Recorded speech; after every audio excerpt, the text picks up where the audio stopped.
السلام علیکم ورحمت الله وبرکاته. ډیرو قدرمنو درنو ملګرو، الله پاک دی وکي جوړ رو خوشاله بیا او د صحت جامې به مفتن وي. نن ورځ پر یو داسې مسله باندې ژغیږو، پر یو داسې مسله خبرې کوو چې هغه مسله زموږ ټولنې ته د یو ناصر مثال لري. زموږ په ټولنه کې په کورونو او خاندانونو کې ډیر ستړي او ډیر مشکلات زیږولي دي. هغه مسله د یوې ښځې د نکاح ده. ښځه په خپله خوښه باید نکاح وکړي او که یې د پلار یا نیکه په خوښه باندې. که چیرې پلار یا نیکه د یوې نجلۍ نکاح ورکوي، آیا دا نکاح د دې له اجازت بغیر صحیح ده که نه ده صحیح؟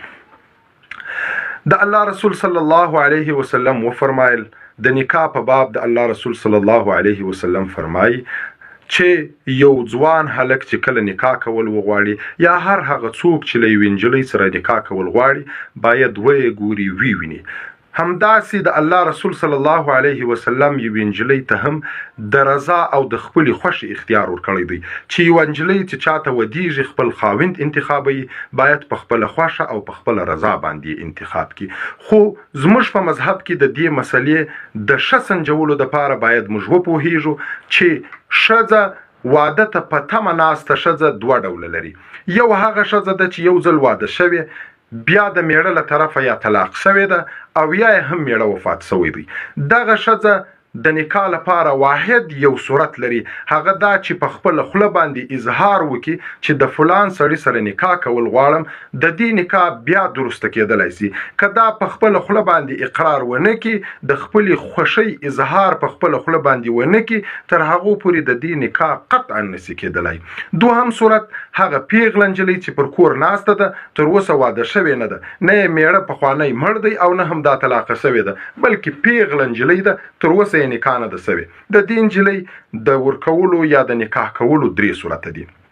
یو صورت چې پلار، نیکه یا ورونه د دې لپاره کوم ځای انتخابوي او بیا له دې څخه اجازت وغواړي، دا اجازت ورکوي د پلار او د نیکه په خوښه کې خپله خوښه ورسره ملګرې کوي. دا تر ټولو د یوې نیک نجلۍ، د یوې پلاردار نجلۍ خاصه بللی سو. د الله رسول صلی الله علیه وسلم حدیث شریف کې وفرمایل، وایي تر ټولو ښه ښځې هغه ښځې دي چې په خپله خوښ په د پلار یا د نیکه سره په رضا باندې نکاح وکوي.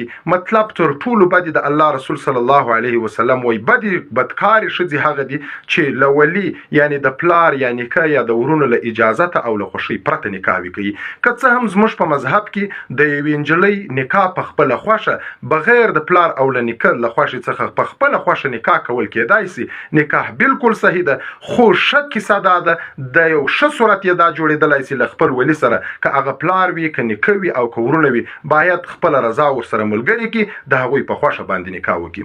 خو دوهم صورت که چیرې پلار یا نیکه له دوی څخه یا ورونه له دغې نجلۍ څخه رضا وغواړي چې فلان یا د فلان زوی مو ستا دپاره د نکاح په باب انتخاب کړی دی، خوښه دي ده که نه، نجلۍ خپله ملګرتیا نه ورسره کوي، سکوت اختیاروي یا هم خاندي پر دې مجلس پر دغه خبره، دا هم زموږ په مذهب کې د نجلۍ له طرفه رضا بللی سو چې ګویا نجلۍ په دغه نکاح باندې بالکل راضي ده.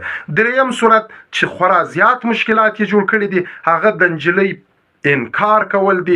د پلار یا د نیکه یا د ورونو د رضا غوښتلو وروسته، د دې له اجازت غوښتلو وروسته د نجلۍ انکار کول دي چې فلان یا د فلان زوی قطعا زه په نکاح نه کوم.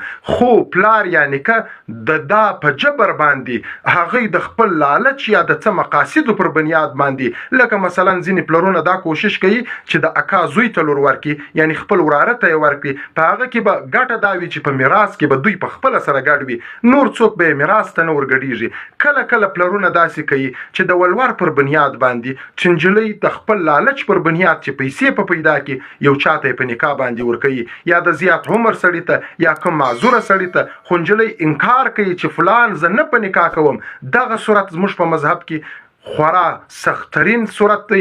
زموږ مذهب وایي دغه صورت د نکاح بالکل نه دی صحیح. د نه صحیح کېدلو مطلب یوازې دا اخیستلی سو چې دغه نجلۍ چې څونه وخت له خپل خاوند سره پرته له رضا او له خوښۍ تېروي، دا وخت یې ټول د زنا دی. تر هغو پورې نکاح نه ده منعقده سوې، نه ده صحیح سوې چې تر څو پورې د دې خپله رضا ښکاره کېږي. د دې تر څنګ باید یوه بله خبره چې زموږ په ټولنه کې ډېرې ستړي ډېر جنجالونه جوړ کړي دي، هغه د یوې ماشومې او د غیر بالغ نجلۍ نکاح کول دي چې زموږ په ټولنه کې دا یو عام رواج جوړ شوی دی. خلک وړې نجونې ماشومې نجونې په نکاح باندې ورکوي.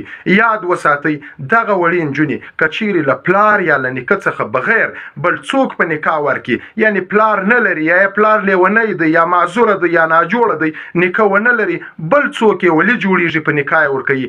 دا چې څنګه بالغه کېږي له بالغې توب سره فورا ووایي چې فلان مې په نکاح نه دی خوښ، زه نه یم ورباندې راضي، بالکل دا نکاح ختمه ده، دا نکاح فسخه ده، دا نکاح نشي کېدلی. قاضي به د دوی دوه په مابین کې د نکاح د نه وجود له کبله ختمېده کوي، دوی دوه به سره جلا کوي. خو که چیرې پلار یا نیکه دغه وړه نجلۍ په نکاح باندې ورکړي په خپل شفقت په خپله خوښه باندې هیڅ لالچ یې نه وي، هیڅ مقصد یې نه وي پکښې، یوازې د خپل شفقت پر بنیاد یا د خپل فکر پر بنیاد یو ښه ځای ورته انتخاب کړی دی. خو بده دا وي چې دا یې بې وخته ورکړی وي، تر وخت له مخه تر بالغتوب له مخه یې ورکړی وي، نو بیا دا له خپل بالغتوب سره خپل نکاح نسي ختمولی. خو یوه خبره یاد وساتئ، که چیرې دغه پلار نااهله وي د خپل لالچ پر بنیاد د یوه دنیوي مقصد پر بنیاد باندې خپله وړه ماشومه لور یو چاته په نکاح ورکړې وي، د شفقت پر بنیاد نه وي، صحیح فکر یې نه وي، دی پوهېږي چې د دغې نجلۍ ژوند خرابېږي، د دغې نجلۍ لپاره زما دغه نکاح کول د دې د ژوند د مشکلاتو سره مخ کولی سي. په دغه صورت کې دا له بالغتوب سره سم که څه هم د پلار نکاح وي ختمولی سي. الله پاک دې وټولو ته د نیک عمل توفیق را نصیب کړي. الله پاک دې ټولو ته دا توفیق ورکړي چې خپلو خویندو خپلو لوڼو سره د رضا معامله وکړي، د هغوی د خوښې خاوندان ورته وغواړي. تر بیا پورې د خدای په امان پر لوی رب مو سپارم.